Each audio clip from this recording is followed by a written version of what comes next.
Bon, moi j'ai juste l'impression que le Congo est devenu le berceau de la bêtise humaine. Parce que ce qui s'est passé au stade Ornano, pour moi, c'est de la pure bêtise humaine. Tout simplement. Pourquoi je parle de bêtise humaine? Je parle de bêtise humaine tout simplement parce que cet accident-là, ce qu'il qualifie d'accident, et que moi personnellement je qualifie de crime. Parce que dans un pays sérieux, il y aurait des démissions en cascade, il y aurait des gens qui seraient contraints à démissionner, il y aurait un procès et il y aurait des responsables parce qu'il y a des responsables. Maintenant, pourquoi je dis que c'est de la bêtise humaine? Tout simplement parce que toute cette catastrophe-là aurait pu être évitée grâce à une adresse Gmail. Je dis bien Gmail et c'est gratuit. Il n'y a même pas besoin de mettre en place un site web. Vous n'avez jamais l'argent pour mettre les Congolais dans des bonnes conditions. La preuve, elle est là. Ce qui s'est passé à Ornano, on est la preuve. Vous invitez des masses populaires comme ça, sans aucun protocole pour garantir leur sécurité. Alors que comme j'ai dit, une adresse, même une adresse Gmail, puisque vous n'aimez jamais dépenser. On est prêt à faire des sommets des trois bassins, je ne sais quoi, mais on n'est jamais là pour les priorités des Congolais. Et donc là, on venait de faire le sommet des trois bassins. Tshisekedi est venu, il vous a dit arrêtez d'être des hypocrites. Il y a des priorités, il y a des vraies priorités. Il faut qu'on soit sérieux parce que si on n'est pas sérieux, les autres ne nous prendront jamais au sérieux. Ça fait même pas 10 mois, ça fait même pas 3 mois. Voilà ce qui se passe. Et j'imagine Tshisekedi là où il est, en RDC, il doit rigoler. Il doit se dire, ben voilà, ils ont dépensé tout un tas d'argent pour parler de l'environnement, alors qu'ils n'ont même pas pris soin de leurs jeunes, de leur jeunesse. Ouais. Donc je disais que cette catastrophe pouvait être évitée grâce à une simple adresse Gmail, si vous ne voulez pas dépenser. Une seule adresse Gmail que vous créez en une seconde, et puis vous avez les réseaux de télécommunications qui sont avec vous. Moi, je me souviens avoir reçu un message de recrutement de l'armée. Je l'ai effacé tout de suite, mais je l'ai reçu. Ça veut dire que vous avez les canaux de distribution, vous avez la télé.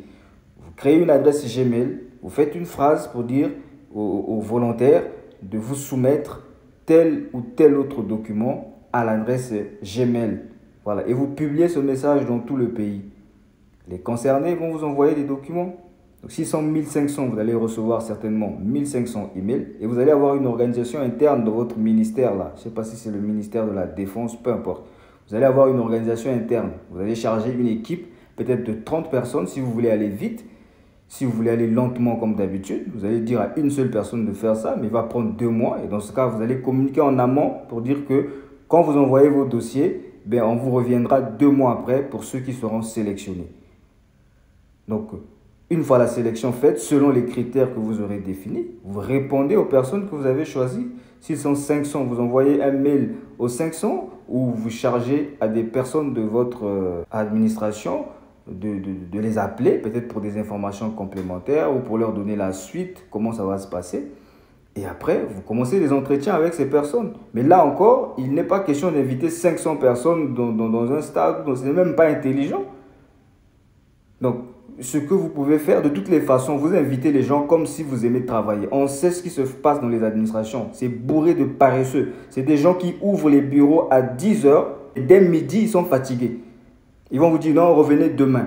Tout ça parce qu'on aime voir la misère du Congolais. On a mis la misère, on a installé le programme de la misère dans la vie du Congolais et on aime se moquer de lui. Ça, c'est se moquer des Congolais. On aurait pu éviter ça. On aurait pu dire aux gens, voilà ce qu'on a choisi, on leur écrit et on fait des rendez-vous avec eux. Mais comme j'ai dit, pas question de faire venir 500 personnes. Vous n'allez même pas, il y a des paresseux dans les administrations. Vous ne pourrez pas traiter 500 personnes en une fois. Vous allez les faire revenir encore et encore et encore. Mais la technologie vous donne la flexibilité de travailler à votre rythme de paresseux. C'est de dire, nous avons 500 personnes, ben nous allons prendre une vague de 20 personnes que nous allons interviewer pendant une semaine. Donc 5 personnes, vous donnez les rendez-vous, vous faites un calendrier pour les 500 personnes. Même si ça va arriver jusqu'à juin, au moins on va éviter les morts. Si vous êtes rapide, vous pouvez faire ça plus rapidement. Mais je me mets dans un contexte où des gens qui n'aiment pas travailler. Parce que c'est cela la vérité. Vous amenez des gens là-bas, 1500 personnes, tout le monde sait que vous ne pouvez même pas traiter 1500 personnes en physique comme ça là. C'est des gens, vous allez travailler 2 heures de temps et après vous allez leur dire qu'il faut revenir demain, nous on ferme. Tout ça parce qu'on est pressé d'aller prendre la bière, je ne sais où, et après de disparaître dans la nature. Vous voulez vous moquer des Congolais. Ça, c'est se moquer des Congolais. OK? Donc, vous faites des rendez-vous avec ces personnes-là. Vous n'êtes pas obligé de recevoir 10, 15 personnes. Voilà. Vous pouvez même faire par jour, on reçoit une seule personne parce qu'on veut bien faire les choses. Donc, voilà la solution. Elle était simple. 0 francs. 0. Mais là, vous invitez des masses populaires dans un stade. Vous prévoyez aucun protocole pour garantir la sécurité de ces gens, alors que vous savez à quel point les Congolais sont misérables, surtout en matière d'emploi.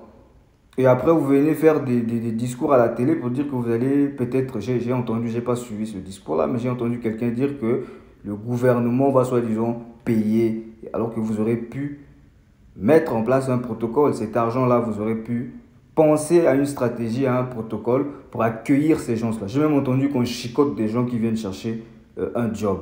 C'est ça le protocole? C'est pour ça que vous invitez. Vous n'êtes pas capable de recevoir un tel nombre de gens. On connaît la mentalité des Congolais. Utilisez l'Internet, faites votre tri et choisissez les personnes. Fixez des rendez-vous séparés. Toutes ces personnes-là n'ont pas besoin de se connaître à ce stade-là. Ceux qui sont recrutés vont se connaître dans l'armée. Vous n'avez pas besoin de mélanger les gens comme si vous allez traiter leur cas, comme je venais de le dire. Voilà comment cette catastrophe aurait pu être évitée. Simplement.